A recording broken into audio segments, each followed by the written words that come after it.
Estamos aqui para mais um vídeo, mais um Discípulos Podcast, mais um momento muito especial que nós vamos estar conversando sobre Jesus, sobre a palavra de Deus, sobre testemunhos. Se você não me conhece, meu nome é Giovanni Marques e você está no canal do Discípulos. Já aproveita, já pega o dedinho, se inscreva no canal, ative o sininho, curte esse vídeo, compartilha com o máximo de pessoas e amigos que você conhece que amam a palavra de Deus. Hoje nós vamos ter uma convidada muito especial, a esposa do pastor Antônio Carlos Vieira, a pastora Guilhermina. Então, bora pro vídeo.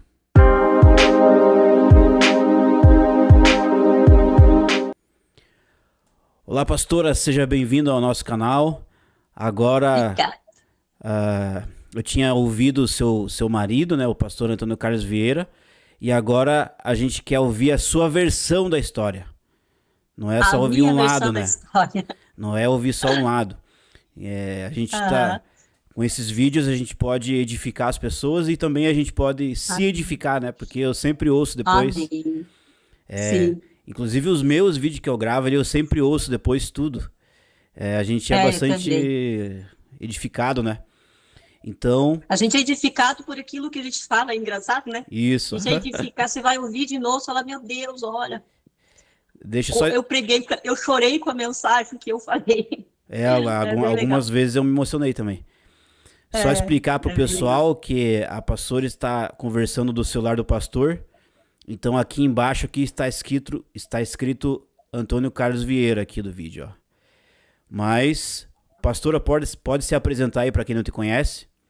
Pra galera que não te conhece. Em primeiro lugar, eu agradeço, né, pela oportunidade, porque é sempre bom a gente poder compartilhar a palavra do Senhor e compartilhar aquilo que Deus fez na nossa vida, né? Porque a gente edifica pessoas, a gente ajuda pessoas com aquilo, com a nossa história, né? E meu nome é Guilhermina, eu sou casada com o pastor Antônio Carlos Vieira, que já esteve aqui com vocês. E nós estamos casados há 35 anos, somos pastores missionários há 30 anos, e temos 3 filhos, o Eliezer, que é casado com a Júlia, o Luiz, que é casado com a Amanda, que nos deu uma netinha fofa que nós amamos. Glória. E temos a Hannah, que é casada com o Leonardo. Temos também uma quarta filha, né, que o Senhor recolheu. Mas, enfim, essa família que a gente formou. E estamos há 30 anos aí na missão de proclamar o Evangelho. 30 anos de missões, hein? Muita coisa. 30 anos de missões. 40 anos de vida com Deus, hein? Eu sou velho, irmão. Glória a Deus. Tem bastante coisa para edificar nós, então. Tem 40 anos. Tem muita coisa de vida com Jesus. Tem muita coisa.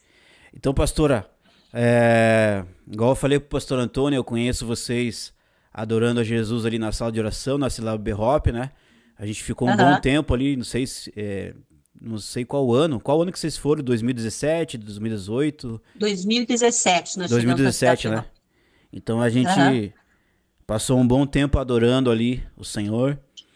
E a gente sempre conheceu vocês, igual eu falei pro pastor, a gente sempre conheceu vocês servindo, adorando, com toda fome, né? Com toda paixão. Amém.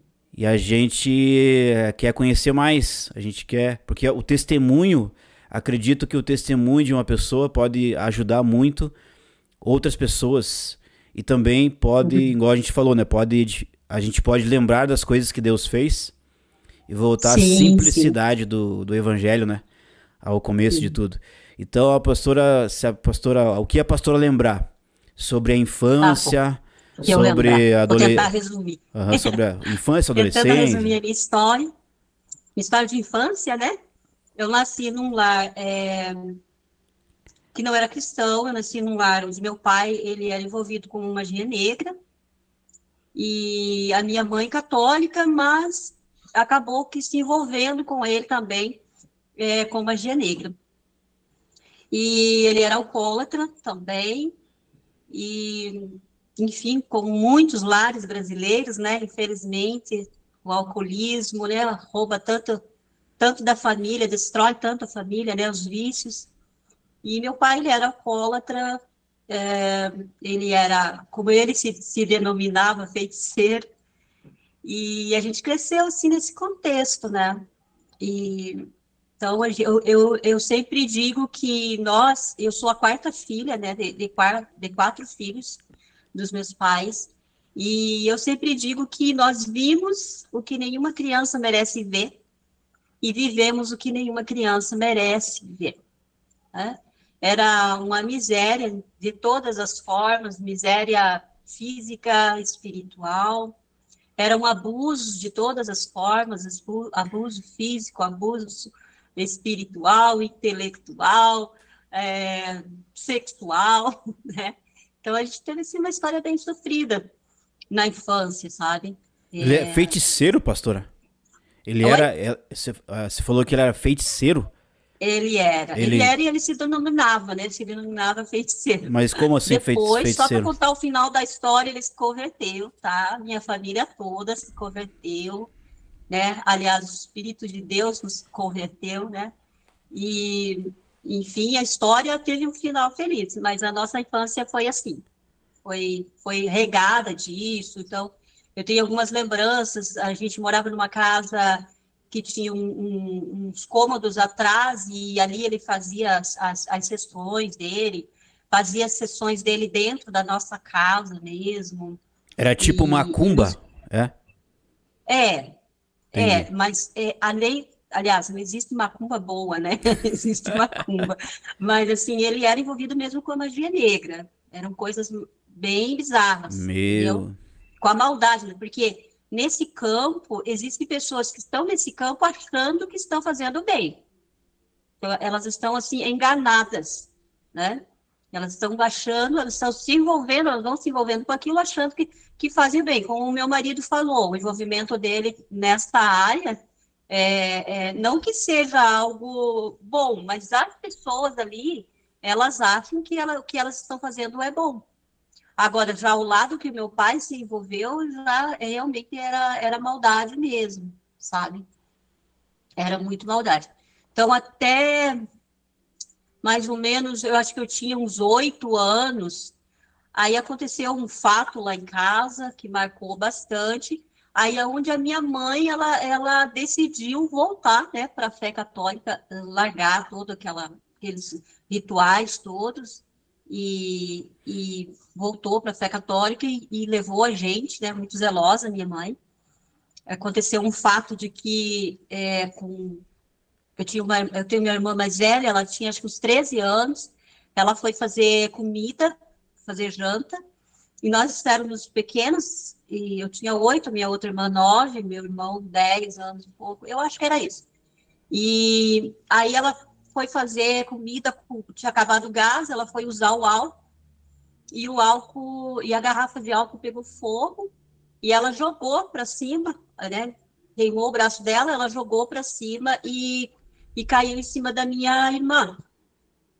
E a minha irmã virou uma tocha viva, né? E a casa também estava começando a pegar fogo, e a gente estava sozinho. Aí as minhas duas irmãs ficaram no hospital, a minha irmã quase morreu, essa aqui, a garrafa caiu em cima dela, ela quase morreu queimada, e não morreu mesmo porque Jesus tem um plano na vida dela. E aí, com isso, a minha mãe ficou bastante assustada, e eu lembro que, enquanto minhas irmãs estavam no hospital, eu fui com ela, com os meus pais, lá no líder deles, lá no, no mestre do meu pai lá, né? E, e a minha mãe começou a falar, e o mestre dele lá estava com uma entidade incorporada, e a minha mãe perguntou para ele, eu tinha 8 anos, mas eu acredito que o próprio espírito faz a gente lembrar disso, né? E eu lembro que ela falou, perguntou para ele, né, o que era aquilo que estava acontecendo com a gente, com os filhos dela, né? E aquela entidade falou através do homem que foi algo que o meu pai tinha feito para matar uma família, só que não pegou e voltou para nós. Então aí você vê o amor de Deus, né? Que era para a gente ter morrido, a família do meu pai ter morrido todo naquele momento, mas os olhos do Senhor já estavam atentos para nós, né? E nos guardou e nos livrou. Aí a minha mãe fez a seguinte pergunta para aquela entidade. Ela perguntou: e esse pecado, quem vai responder? Quem mandou fazer ou quem fez? Aí a entidade não soube responder. E então a minha mãe, naquele momento, ela decidiu voltar, né? Ela é filha de já está com o Senhor, filha de poloneses, e então eram bem católicos. Ela resolveu deixar tudo, jogou todas as roupas, os rituais, tudo fora, e nos levou aí para o catolicismo, né? Para a fé católica. E eu sou muito grata a Deus por esse tempo, porque essa disciplina espiritual de oração eu aprendi com a minha mãe, na Glória a Igreja Deus. Católica. Tinha os momentos lá de rezar terço, né? Que ela fazia todos os filhos rezar, e 2 vezes por dia. Então, a gente, assim, quando a gente se converteu, a gente não teve dificuldade com essa disciplina de oração, porque a minha mãe já tinha nos ensinado. E aí, quando eu tinha mais ou menos 13 anos, as coisas ficaram bem feias lá em casa. Quer fazer alguma pergunta? Ou Pode, posso pode, falar? pode ir falando, é hora que eu tiver alguma Tá bom. coisa, daí eu falo Então, eu ali. vou falando. Qualquer coisa você fala para eu parar. Pode ir falando, pode ir Acho que eu tinha falando. uns 13 anos, as coisas estavam bem feias lá em casa, porque o meu pai, né, bebia, e além de ser alcoólatra, o álcool fazia dele uma pessoa muito violenta. Então, ele perdia a noção de tudo, e mais aqueles espíritos, né, demoníacos que agiam sobre a vida dele, sobre a mente dele. Então, era tudo muito difícil. E com 13 anos, eu lembro que estava só eu e minha mãe, meu pai tinha quebrado tudo em casa, e a minha mãe tomava uns remédios para dormir, tinha umas cartelas, assim, foi a primeira vez que eu pensei no suicídio. Mas só que ali os olhos do Senhor de novo, né, atentos. Então, quando eu peguei aqueles envelopes, a minha mãe estava dormindo, tinha tomado um remédio, tinha tomado aqueles remédios para dormir. Eu olhei para minha mãe e falei: eu quero dormir assim, só que eu quero dormir para não acordar mais. E aí eu peguei aqueles envelopes para eu tomar aqueles remédios. A minha mãe acordou do sono profundo que ela tá. Ela acordou e pegou aqueles envelopes de comprimido da minha mão, porque realmente era uma situação bem complicada, né? Aí, quando eu tinha uns 14 anos, aí aconteceu uma situação na minha casa, a minha mãe não aguentava mais, né, de tanto sofrimento, de tanta coisa, tanta tragédia na vida. Aí ela resolveu procurar uma cartomante para ver o que ia fazer na vida dela, né? E essa cartomante falou para ela que para o meu pai não tinha mais jeito, que era para ela fazer um trabalho. A minha mãe pediu um dinheiro lá para pagar para ela fazer um trabalho para proteger a gente, porque o meu pai não tinha mais jeito. Meu pai já era dos espíritos, já tinha ido fundo Já demais tinha para voltar daquele. vendido a alma. É provável. Meu pai fez algumas alianças de sangue, sim. Não vou falar aqui, porque, Não, como não diz, não precisa. quero. É Jesus, né? Aham. Jesus que tem que aparecer, né? O Daniel Mas. Mastral, ele tinha passado por um rito, ele ia passar por um rito que não teria mais volta, segundo o satanismo, né? Aham, Não teria mais volta. É um negócio lá bem feio mesmo que ele ia bem passar. feio, né? Aí Bem Deus, feio. ele livrou ele, né? Não sei se você já ouviu a história do Daniel Mastral, mas é mais ou Aham, já li. menos. Só que era um Aham. pouco mais. O dele era um pouco mais. Mais. Que eu diga, mais. Um pouco mais. Mais se- profundo. mais profundo, mais. É, Mais aham, governamental, né? Mais algo mais é. assim. Era algo mais sobre isso. Aí a minha mãe ouviu aquela mulher e entrou em desespero, né? Porque aquela mulher deixou ela em desespero, porque ela falou que meu pai ia matar a gente. E foi uma época bem difícil, porque a gente não dormia. A gente ficou com aquela palavra dentro de nós e a gente não dormia. A gente ficava um cuidando do outro. A gente não dormia porque a gente tinha medo que ele matasse minha mãe. A gente não dormia porque tinha medo que ele entrasse para matar a gente. alguém, me lembro qual de nós que levantou um dia e ele estava cortando a mangueira do gás para colocar fogo na casa. Então era assim, virou uma loucura a nossa casa, virou uma loucura a nossa vida. Aí a minha mãe tinha que ir atrás desse dinheiro e a gente não tinha, mal tinha para comer. Foi quando ela entrou em contato com a minha irmã mais velha já trabalhava nessa época, trabalhava e estudava, e ela falou para minha irmã para tentar arrumar o dinheiro, para mandar fazer o trabalho lá para proteger a gente, que meu pai já estava entregue nas mãos do inimigo. E aí a minha irmã foi, olha que importante isso, gente, muito importante isso, olha. Tanto a minha irmã quanto eu tivemos uma experiência na escola de alguém que falou de Jesus, de alguém que foi luz. E aí a minha irmã foi para a escola, estava chorando, desesperada lá, e aí uma amiga dela falou, né, perguntou para ela que ela estava chorando, ela contou a história, e a amiga dela falou assim para ela, eu vou te levar num lugar, e ela falou assim, eu vou te levar num lugar para você falar com um pastor meu. E eu quero dizer para você que não, enquanto existe vida, existe esperança. Ninguém está entregue, né? Porque Deus é o dono da vida. E aquela moça, que é amiga dela até hoje, falou de Jesus ali para minha irmã, e a minha irmã foi então para conversar com esse pastor ali na capela missionária da Quadrangular, ali do centro. Isso no ano de 1983, 82, 83, por ali.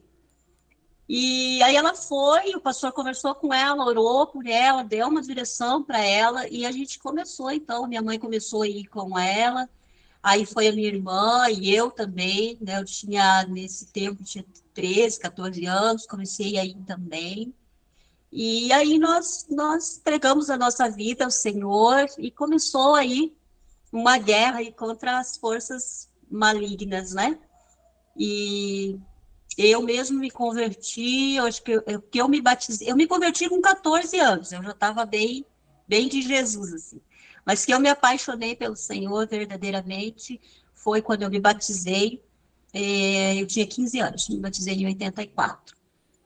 E aí começou uma história com Jesus aí, meu pai ainda levou 84, eu me batizei, meu pai ainda levou 10 anos para se converter, foram muitas guerras, muitas lutas, mas nos fez forte, graças a Deus. É isso aí. Você chegou a ver algo assim nesse período aí, antes de você se converter, ou até nesse período de conversão, você chegou a ver algo no reino espiritual, assim, você teve alguma experiência, assim, de ver alguma coisa, de experimentar alguma coisa sobrenatural, assim? Ou alguém da tua família? Sim. Alguém da tua família Em também? relação à minha família, sim, a gente sempre via, né? O Senhor nos deu visão aberta, então a gente sempre via as ações do maligno, né? O que ele estava fazendo em casa, o que ele estava planejando fazer, era sempre uma guerra muito, muito alta, muito, muito forte, sabe? Porque o inimigo não queria perder, né? Ele estava perdendo uma família, né? Estava perdendo o meu pai, porque as nossas intercessões era canalizada toda para ele, né? Para a salvação dele, né? E só que foi muita luta, mas sempre tinha visões. Eu não lembro assim de uma específica, que era tantas, né? Porque como eu disse no começo, meu pai ele se envolveu com coisas muito pesadas, então mas eu tenho uma experiência bem legal aqui para contar. Quando a gente se converteu, não foi fácil, né? Estou dizendo para vocês aqui, não foi fácil, porque as guerras eram muitas guerras, batalhas. Meu pai tinha um ódio muito grande de crente, como ele chamava. É o próprio Então, demônio, né, na verdade. O espírito sim, maligno, né, sim, que sim. ficava com Nós raiva. levamos assim. Oi? O espírito maligno que fica com raiva, né, quando a pessoa Ah, nasce de novo, sim. né? Uhum. Há uma força que vem para cima, sim, mas a gente sempre sentiu o braço forte do Senhor, sabe? Sempre sentiu o braço forte do Senhor nos sustentando, nos fortalecendo. Então, isso esse seu canal, né, para novos convertidos. Então, vale a pena eu citar algo aqui que a gente viveu, porque a gente conheceu Jesus, ter esse encontro, né, esse contato com Jesus, com o Evangelho, por causa da situação, mas a gente permaneceu por amor a Jesus, sabe? Por amor, porque meu pai levou 10 anos, como eu disse para você, para se converter, para se batizar, né?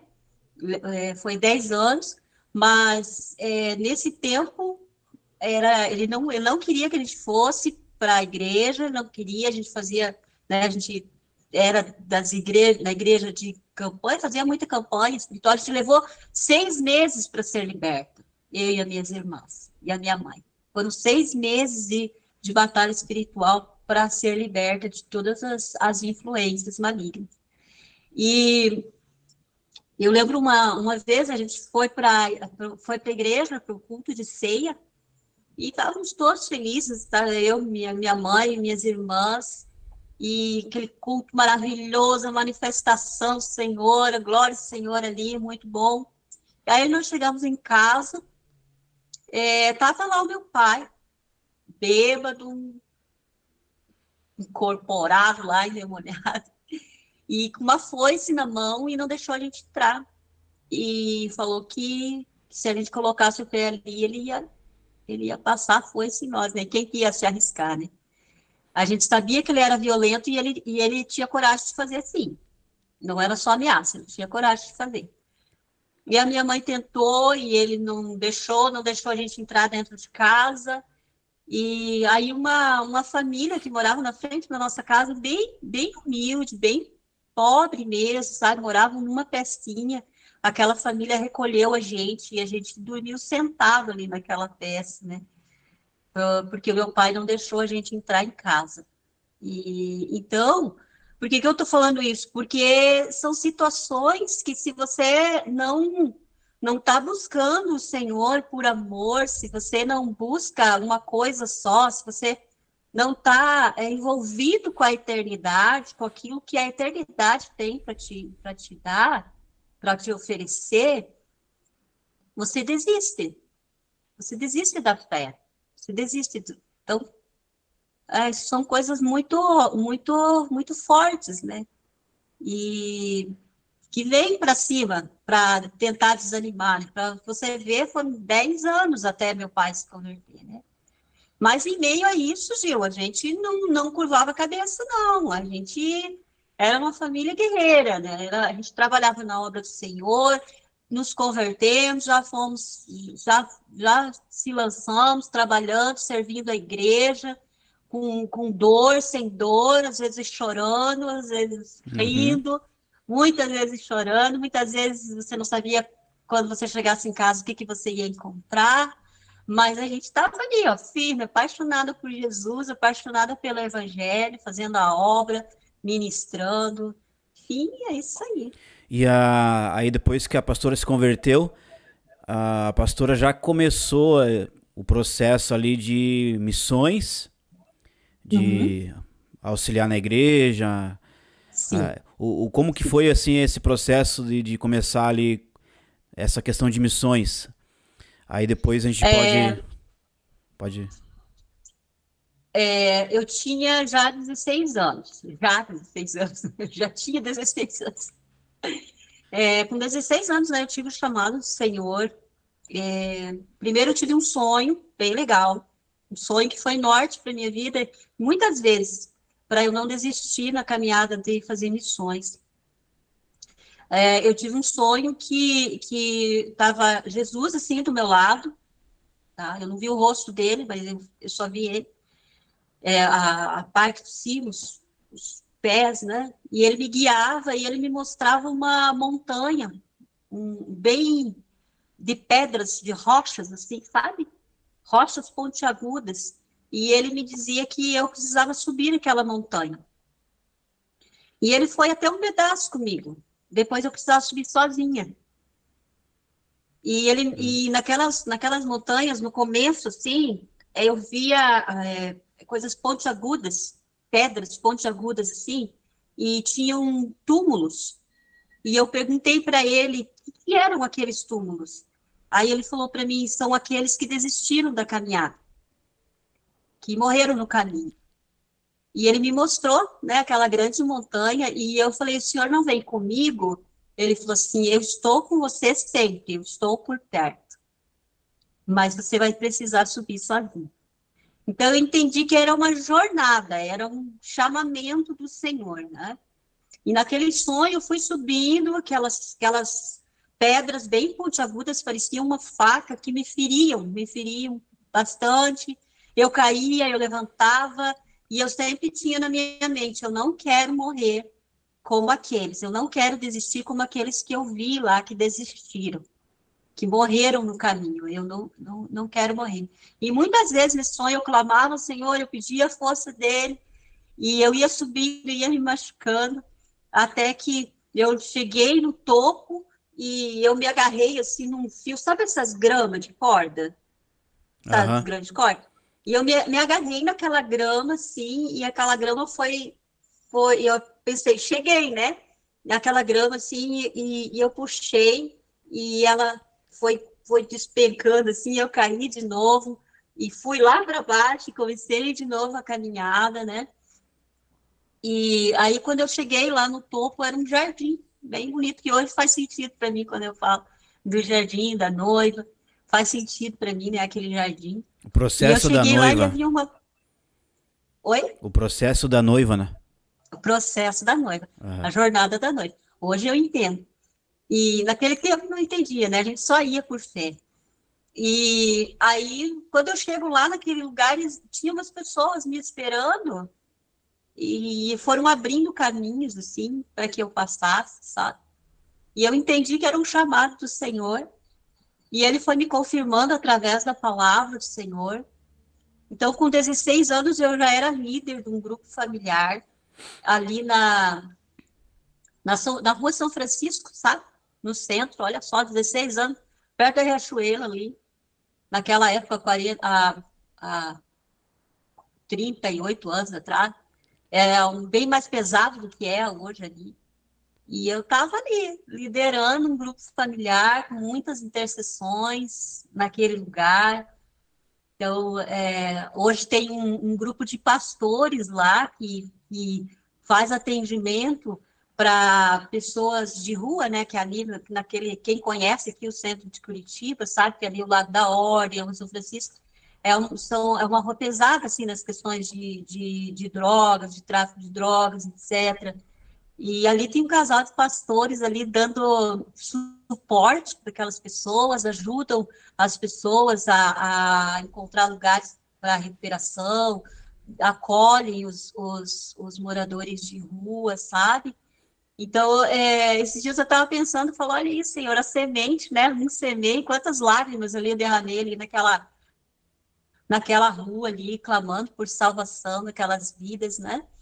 E como diz a palavra, um planta, outro rega, quem dá crescimento é o espírito, né?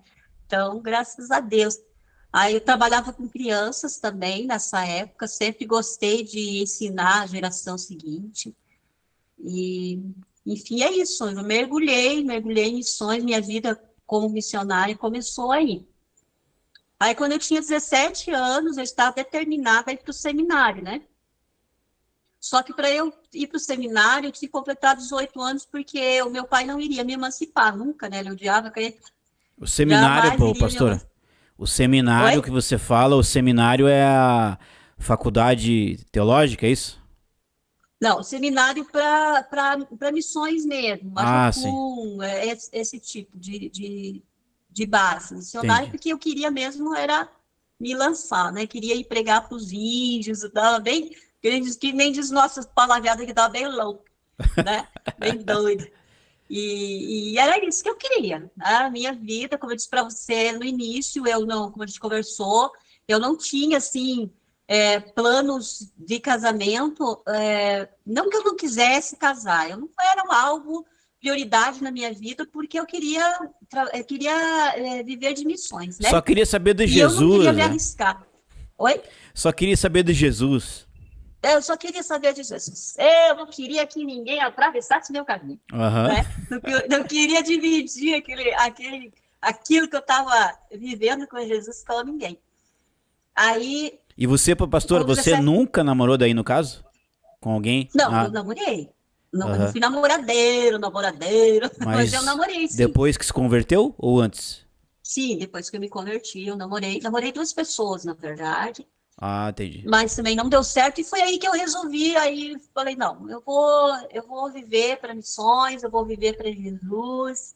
Se eu encontrar um casamento lá para frente, amém. Se não encontrar, tá tudo bem também, que eu estou bem satisfeito com Jesus. E Essa a minha mulher que ideia, ora, então, hein? era, é, a minha ideia, então, era, ó, com 18 anos, né, depois que eu me emancipasse, eu ir para Jocum e me lançar, né? Me lançar em missões. Aí foi quando meu marido se atravessou no meu caminho, né? Vocês ouviram lá no testemunho dele. Aí você chegou aí pra Jocum mesmo? Assim, ficou lá? Não, Não chegou aí? daí eu não fui. Aham. Daí eu resolvi casar. Você acredita? E como foi esse processo aí? Porque o pastor contou a parte dele, né? Você pode contar um pouquinho Aham. como é que tava teu coração, como é que tava a tua família, como é que era o seu contexto quando você conheceu o pastor? Ah, então. Eu achei tão Como bonitinho o ele pastor falou, falando. eu conheci ele numa um trabalho que teve ali, um almoço que teve ali da igreja. E o primo dele veio me apresentar ele porque ele estava chegando do Rio de Janeiro, estava meio perdidaço, né? Sem conhecer ninguém, sem grupo social, nada. E eu estava numa vibe assim, eu quero Jesus, né? É almas, é vida, vamos, né? Eu era conselheira com 17 anos eu era conselheira do grupo de jovens, acredita? Né? Então eu estava assim muito envolvida com isso, estava envolvida com missões, envolvida com a obra. Eu tinha determinado a não namorar mais porque o que eu queria viver era isso. Então eu me aproximei dele com essa finalidade, sabe, de trazer ele para perto, de envolver ele com os jovens, porque ele estava chegando no Rio de Janeiro. Essa foi a intenção. A Né? tua, né? Mas a dele já. A dele, eu soube depois. Né? Eu soube depois que que a intenção dele já não era mesmo que a minha. Aham. Mas a minha, a princípio, foi essa, sabe? Aí eu comecei a guerrear, né? Daí a gente começou a conversar, como ele falou, a gente só conversava na igreja, porque não tinha WhatsApp como tem hoje, não tinha, ele estudava, eu trabalhava, né, durante a semana, a gente só se via na igreja mesmo, era aquele tempinho ali do intervalo da reunião de jovens para o culto da noite, né? Aí ele ia levar a gente no ponto, eu e a minha irmã, e a gente ia como jovens normais conversando, né? Embora ele já estava com segunda intenção. Então, a princípio foi isso. E eu, assim, realmente, meu coração não queria se envolver por duas coisas. Duas coisas eu tinha de critério para encontrar uma pessoa. Eu queria viver de missões, então eu precisava de alguém que quisesse o que eu queria, né? Então, eu não tinha planos de uma formação dentro de uma faculdade, uma carreira. Amém, glória a Deus, louvado seja Deus por quem tem. Mas eu não tinha. Eu queria viver realmente de missões. Então, isso era uma coisa determinada dentro de mim, né? E ele não, ele estava num outro campo, ele estava fazendo faculdade de física, né? Eu era aquela irmãzinha do pezinho de fogo, né? Bem Churiandalas. feia, né? Churiandalas. Cadelinho de fogo. Glória. E ele era físico, né? Então, gente, naquele momento, eu era o óleo e ele era a água, né? Então, isso já foi também para mim um obstáculo. Que não se E o mistura, primo né? dele, eu trabalhava, e o primo dele trabalhava no Mercadorama, e o primo dele que me apresentou ele, ficava no meu pé, ele trabalhava, era promotor, passava por lá na loja que eu trabalhava, e ele dizia, conhece ele, dá uma chance para ele. Eu falava para ele, meu Deus, o que eu vou conversar com físico, gente? Eu não sei conversar com físico. E ele chegava, ele é físico, ele faz isso, faz aquilo. Eu não sei. Eu falava para ele, mais um motivo para eu não sair com ele, porque eu não sei conversar com físico. O que eu vou conversar com físico? Né? Mas tanto ele insistia, eu acabei saindo, né? Já saiu. E naquele tempo, não tinha esse negócio de ficar, tinha pessoas que ficavam, mas eu, como eu disse para você, eu não arriscava aquilo, o meu chamamento. Não, eu não arriscava. Isso era uma coisa que eu tinha bem definida, né? E então a gente saiu, se conheceu, começou a ficar amigos, tal.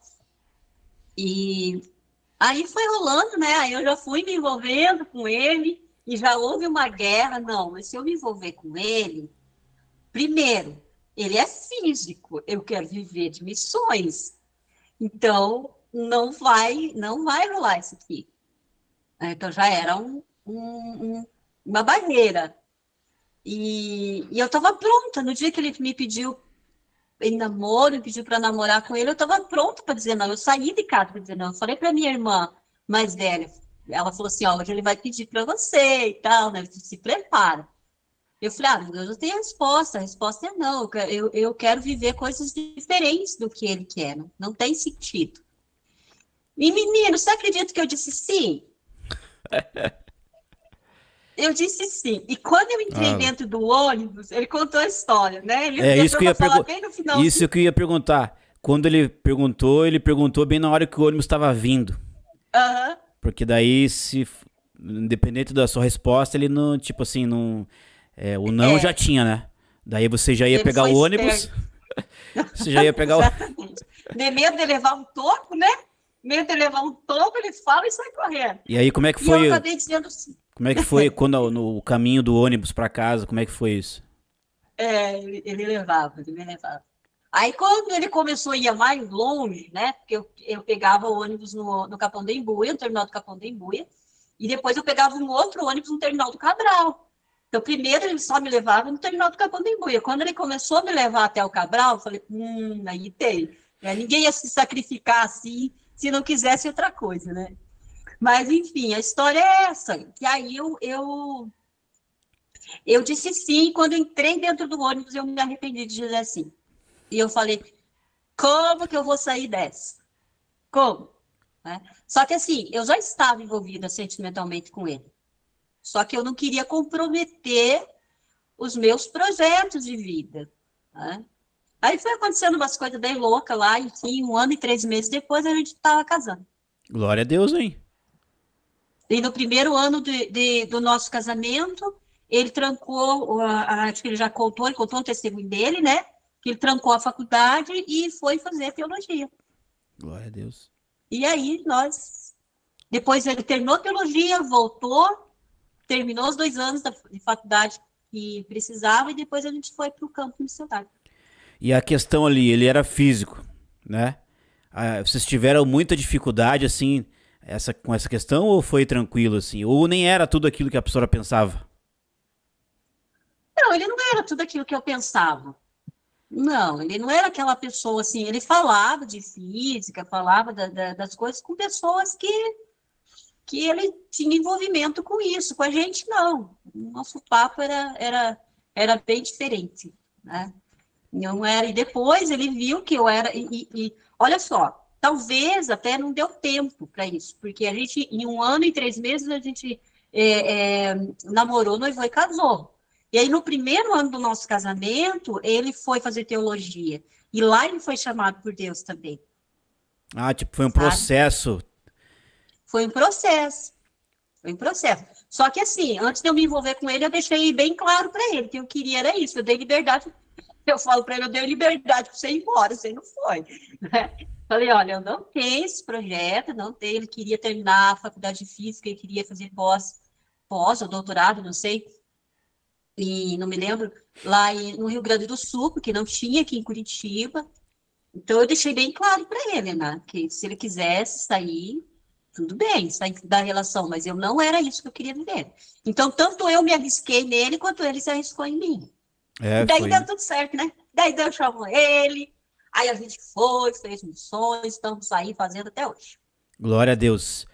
Aí, pastora, conta alguma coisa, alguma experiência aí das missões, porque agora casado é diferente, né? Teve alguma missão, assim, que marcou vocês, assim, só pra gente estar quase finalizando? Teve alguma missão, assim, que foi, nossa, essa missão aqui realmente mudou as nossas vidas, foi Algo assim que vocês amadureceram, vocês aprenderam muita coisa. Lógico que vai ter várias, né? Várias Aham. lições, mas teve aquela assim que ficou marcado assim pra vocês? Eu acho que o que marcou mais para nós, aliás, como você falou, teve várias, né? Cada lugar que a gente passou foi uma história, então foi uma experiência diferente. Mas quando a gente chegou na primeira cidade que a gente foi, no interior aqui do Paraná, uma cidade chamada de Juranda, né, já foi um choque cultural, um choque de tudo, porque eu saí de uma capital, né, e fui para uma cidade, nós fomos para uma cidade de 8 mil habitantes, com dois filhos pequenos, né? Aí nós já tínhamos dois filhos, já tínhamos o Eliezer com 3 anos e meio e o Luiz com 4 meses. Então foi um choque de tudo ali, né? Choque para nós, choque para as crianças e tudo mais. Mas ali a gente viveu assim muitas maravilhas do Senhor, muitas. A gente trabalhou aqui, né, servindo a igreja por 10 anos e a gente achava que a gente estava pronto. E quando a gente foi para lá, a gente viu que você é forjado mesmo, é fazendo, é no caminho. Então, teve várias experiências de cura, né? Milagres dentro da minha casa, da nossa casa, com os nossos filhos, e só um pouquinho. Então, teve várias experiências, deixa eu ver. Ali naquele lugar, foi muita experiência de milagres, sabe? Milagres, cura, ressurreição de morto, conversões de almas, sabe? Muita gente. Deus decidiu, né, salvar pessoas que eram mulheres que viviam da prostituição, adúlteras, sabe? E foi, assim, muito milagre naquela cidade, muitas maravilhas, né? O Senhor se moveu muito ali através da nossa vida com dons de maravilhas.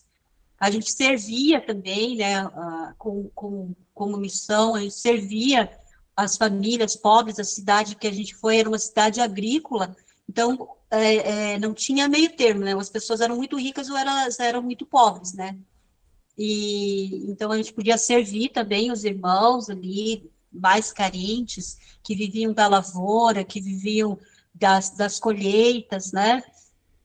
E então foi assim, mas assim, uma que eu posso contar de tantas que eu posso contar que marcou, assim, marcou a nossa vida, a minha vida foram duas. Uma que foi com o nosso filho, tá? Que ele morreu nos meus braços. E ali a gente sofria muita perseguição ali em Juranda pelas igrejas que estavam ali, sabe? Mais tradicionais. Qual cidade que era mesmo? Havia... Oi? Qual cidade que era? Em Juranda, no interior do Paraná. Interior. A 200 quilômetros de Foz, 70 de Campo Mourão, por ali, aquela região. Aí a gente sofria muita perseguição ali, sabe?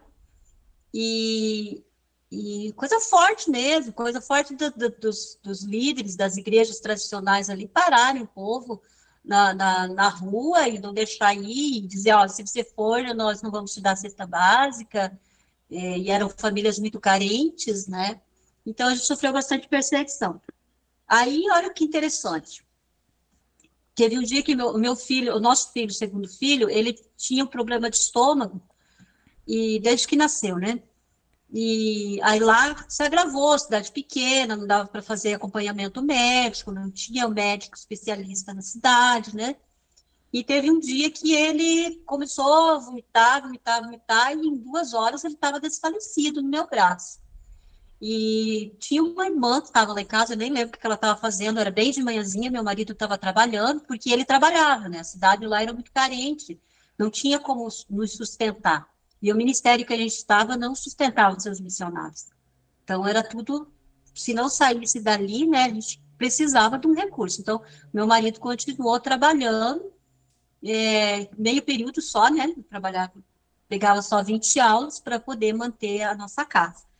E E eu saí correndo com meu filho nos braços, e acho que eu andei umas 5 quadras e cheguei no hospital. Ele estava desfalecido, estava assim, eu creio que ele perdeu a vida ali, porque ele estava gelado, ele estava com as mãos roxas, o lábio todo roxo, e eu cheguei com ele nos braços, e o médico só olhou de lá para mim e falou que ele não ia atender, porque meu filho, porque ele não era pediatra. E só que era um hospital, e era o único hospital da cidade, né? Aí a moça só veio e trouxe a notícia. E aquele médico, ele era um dos nossos perseguidores na cidade. E aí ele falou, ó, tem pediatra lá no posto, manda ela para lá. Mas nem para dar os primeiros atendimentos para o meu filho, até para ver se ele realmente estava com vida, né? E eu saí com o meu filho no braço, e eu saí chorando. Eu lembro que essa irmã, ela foi na escola chamar o Antônio, e eu fui com ele sozinha e fui subindo, acho que eu subi umas 8 quadras, e chorando e falando com Deus. Falei, Senhor, não deixa o meu filho morrer aqui. O que vão falar do seu nome se ele morrer aqui? Naquela hora eu nem pensei na minha dor, sabe? Eu pensei no que iriam falar, né? Porque a gente estava vivendo uma perseguição muito grande. Por isso, gente, o avivamento vem com perseguição, tá? Enquanto a gente estava sendo perseguido, o Senhor estava lá, ó, bombando lá na igreja, né? O Senhor estava curando, o Senhor estava libertando, o Senhor estava se movendo com sinais e maravilhas. Aí, quando eu subi a metade, que eu fui chorando, falando com Jesus que ele não permitisse que meu filho morresse ali, nos meus braços, ali naquela cidade, ele sentou. Ele foi recuperando a cor e foi recuperando a temperatura do corpo, sentou, começou a gesticular, falar comigo. Ele era bebê, tinha 9 meses. E aí a gente chegou lá no hospital, lá no posto. O pediatra era de uma outra cidade, estava lá. E eu fui falar para me passar na frente, eu fui falar com o secretário de saúde que estava lá, e ele era um dos nossos perseguidores também. Aí ele olhou para mim e falou assim, Jesus não tá... Ele falou assim, você é mulher do pastor, né? Eu falei, sim, sou. Ele falou, Jesus não está curando mais, não? Aí eu fui dar uma resposta para ele, o Espírito Santo falou, não é ele, é inimigo, porque a gente estava num jejum de 21 dias pela cidade, eu e meu marido, para que Deus movesse, né, o evangelho na cidade. E aí, enfim, a história foi que daí o pediatra atendeu e a gente foi para uma outra cidade, cuidou dele numa cidade próxima, né? Ele estava com infecção no intestino. Enfim, esse foi um dos, tá? E o outro foi que, nesse mesmo médico, teve que testemunhar alguém que eu orei e que ele tinha testado como morto, tá? Era o marido de uma irmã da igreja, uma filha da fé nossa, e ele atestou. Eu cheguei lá para orar, porque a filha do homem morto foi lá correndo me chamar, que o pai dela estava nas últimas. Quando eu chego lá na casa, eu só catei o óleo de unção, né? A gente tinha óleo de unção, e fui, e eu cheguei lá, e esse mesmo médico que não quis atender o nosso filho tinha atestado a morte do homem, né? E eu entrei lá no quarto, falei, meu Deus, o que é isso? O homem já estava, né, com a mão ali arrumada, tinha de um lado o povo rezando o texto, do outro lado tinha um outro povo, e eu tive que orar por ele, né? E orei por ele e pedi para o Senhor que, se ele não estava pronto para encontrar com o Senhor, que o Senhor devolvesse, né, que o Espírito voltasse ao corpo dele. E alguns minutos depois, acho que não deu meia hora, não lembro, aí foi uma gritaria na casa, né? Uma gritaria que o homem sentou, pediu comida, e esse mesmo médico, ele tinha morrido de câncer no fígado, e esse mesmo médico foi que atestou que ele estava curado, e esse mesmo médico disse que iria anunciar para a cidade o que Deus tinha feito ali. Glória. E você orou ali publicamente ou você orou no teu coração? Publicamente. Glória a Deus. Olha a situação. Meu Deus, que fé, hein? Então. Olha, amigo, eu vou dizer para você. Tava com pouca fé. Eu estava tomada de medo. Eu estava tomada de medo, eu estava tomada de pavor, porque eram os dois grupos religiosos que nos perseguiam, que estavam um aqui, outro ali, entendeu? Meu Deus, Eram os hein? dois grupos religiosos, que aquele senhor tinha envolvimento com esses dois grupos, né? Envolvimento de família, com esses dois grupos de religiosos ali. Então, eu estava aqui, ó, eu falei, Deus, por que o senhor está fazendo isso comigo, Jesus? E eu cheguei e fiz essa oração e saí, né? Seja o que Deus quiser. E então, eu digo para você, é o Espírito Santo mesmo, e é ele que dá coragem. Eu não podia correr, né, Ju? Eu ia Sim. correr? Eu ia falar assim, gente, morreu, não tem o que fazer. Não, eu vim aqui para enfrentar, eu vou enfrentar isso aí. É um Mas inter... foi na graça e na força do Senhor. O interessante é você falando sobre isso, porque se a gente for parar a pensar, foi isso que aconteceu com o ministério de Jesus. Quando ele se manifestou ali, quando ele foi batizado, e quando o Espírito Santo desceu sobre ele, ele já foi pro deserto ser tentado. E ali, o que o diabo falou ali na tentação no deserto? Se tu és o Filho de Deus, né, Não. faz com que essa pedra se transforme em pão.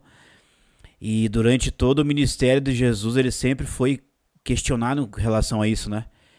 O inimigo ali, não só no ministério de Jesus, mas também no ministério dos discípulos, depois lá em Atos. Então, o reino espiritual, quando a gente está envolvido, quando realmente a gente está na obra, cheio do Espírito, o reino se move, esse reino espiritual, então ele vai, o reino das trevas, né? Eles vão tentar fazer de tudo para que a gente desista. E quando você está sendo perseguido, e quando a igreja está sendo perseguida, é um sinal que a igreja está no centro da vontade de Deus. Porque se a igreja não está perseguida, o que está acontecendo? Está envolvida. Tem alguma coisa errada, né? Está acomodada, então... realmente, sim, tipo... A igreja nasce... A verdadeira igreja vai nascer na tribulação. O pessoal fala, né? Que a igreja vai ser arrebatada antes das perseguições, antes da tribulação. Mas a igreja verdadeira mesmo, que é do Senhor Jesus, ela sempre viveu em perseguição, né? Sim. Então, ouvindo o seu testemunho, eu dou glória a Deus por isso. Glória a Deus que vocês estavam no caminho certo e ainda estão, né? Ainda estão Porque no caminho. assim, Gil, é algo assim que você está sofrendo aquela perseguição, você está sofrendo aquele aperto ali, né? Como eu disse para você, médicos que não queriam atender a gente, os nossos filhos, situações bem complicadas, tá? Mas a força do Senhor, o poder do Senhor, a ousadia do Senhor é muito grande na gente, sabe? É muito grande, é uma força que não vem de você. Não vem, você só enfrenta, você só vai. E você vê o Senhor movendo as coisas, porque em meio a essa perseguição que ele sofreu, ali naquele lugar, houve muitos milagres, muitos. Esse foi alguns que eu descontei, mas houve milagres de pernas crescer, de pessoas que a gente não precisava nem colocar as mãos para serem curadas. Elas eram curadas ali na hora do louvor, um louvor simples, né? Até a gente contou para vocês, quando vocês estiveram aqui em casa, você e a Mary, né? Que ali, ó, era uma irmãzinha que tinha ali, ó, tocava só umas notinhas ali, um irmãozinho que catava milho ali no teclado, mas era uma presença, Senhor, tão grande, o Senhor decidiu, sabe? O Senhor decidiu salvar aquela cidade, o Senhor decidiu salvar vidas, e vidas que estão firmes até hoje. Glória a Deus. Vidas, nós temos pessoas que passaram por nós lá, que hoje são pastores também, que são discipuladores, esposa de pastor, sabe?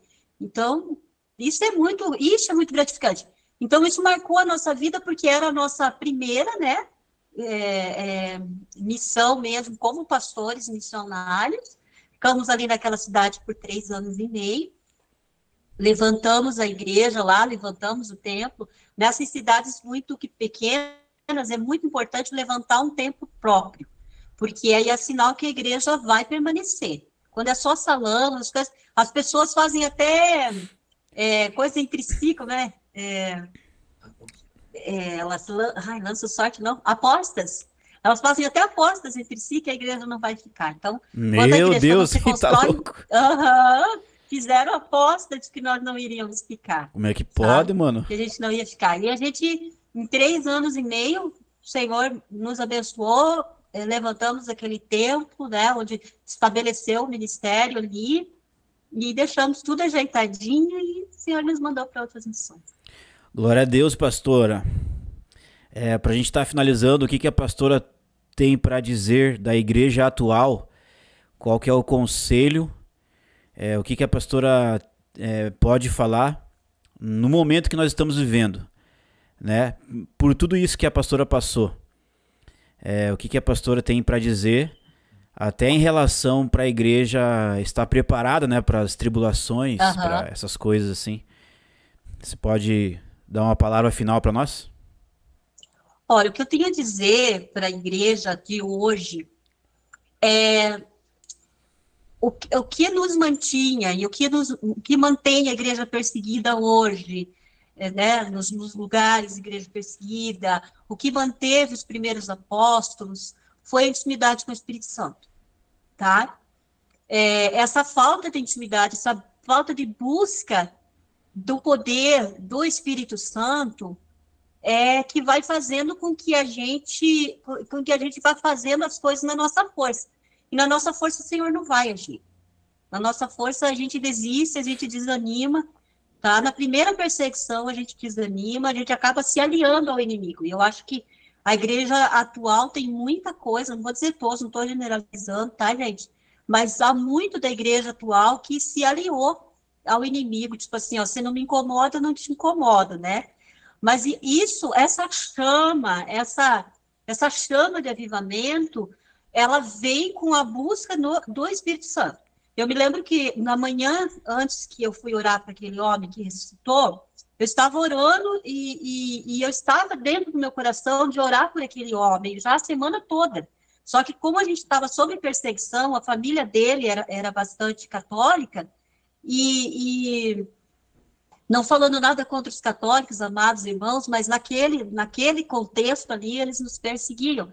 Então, eles não deixavam eu entrar naquele lugar, mas a semana toda o Senhor me incomodou com isso, sabe? E naquele momento, de manhã, eu estava orando, e eu estava buscando o Espírito Santo, falando com o Senhor.